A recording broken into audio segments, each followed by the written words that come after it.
특검 수사와 재판으로 윤석열 전 대통령이 언제부터 또 어떤 식으로 비상계엄을 준비했는지 그 정황이 속속 드러나고 있습니다.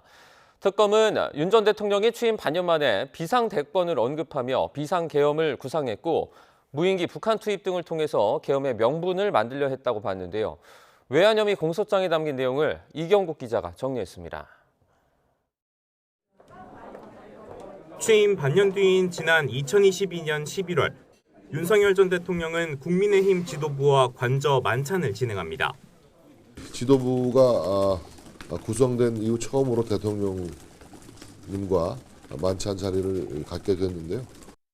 특검은 당시 윤 전 대통령이 자신에게 비상대권이 있고 싹 쓸어버리겠다고 말했다는 내용을 공소장에 적었습니다. 여소야 대전국으로 어려움을 겪던 윤 전 대통령이 계엄을 암시했다는 건데 이듬해 최상병 수사 외압 의혹 등 악재가 겹치며 구상이 본격화됐다는 게 특검 판단입니다. 특검은 이 과정에서 북한 도발을 유도해 계엄 선포 요건을 갖추고자 무인기 작전이 진행됐다고 봤습니다. 이를 위해 지난해 4월 김용대 전 드론작전 사령관이 이례적으로 발탁됐고 김 전 사령관은 경호처장이던 김용현 전 국방부 장관을 찾아 관련 보고까지 한 것으로 조사됐는데 특검은 윤 전 대통령 승인이 있었다는 점도 거듭 강조했습니다.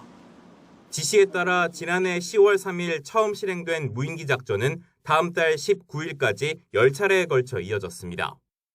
하지만 계엄이 가까워지며 윤 전 대통령과 김 전 장관이 더 과감한 작전을 원했다는 게 특검 결론입니다. 실제 계엄 선포 2주 전인 지난해 11월 18일 새벽 북한이 오물풍선을 띄우자 김 전 장관은 합참 전투통제실을 찾았습니다. 김 전 장관은 이승호 전 작전본부장에게 원점 타격 건의를 지시했지만 합참의 강한 반발로 최종 무산됐습니다. 이후 김 전 장관은 오물풍선 격추를 지시했고 전방에 대공무기까지 배치됐던 사실도 드러났습니다. 특검은 이를 토대로 윤 전 대통령 등이 북한을 자극해 분쟁을 일으키려 했다고 공소장에 적시했습니다. 또 비밀리에 작전을 진행한 탓에 전방부대가 혹시 모를 전쟁 가능성에 대비할 수도 없었다고 덧붙였습니다. 결국 군사상 이익을 해쳤다는 일반 이적 혐의로 기소된 윤 전 대통령. 재판은 다음 달 1일 열릴 공판 준비기일을 시작으로 본격화할 전망입니다. YTN 이경국입니다.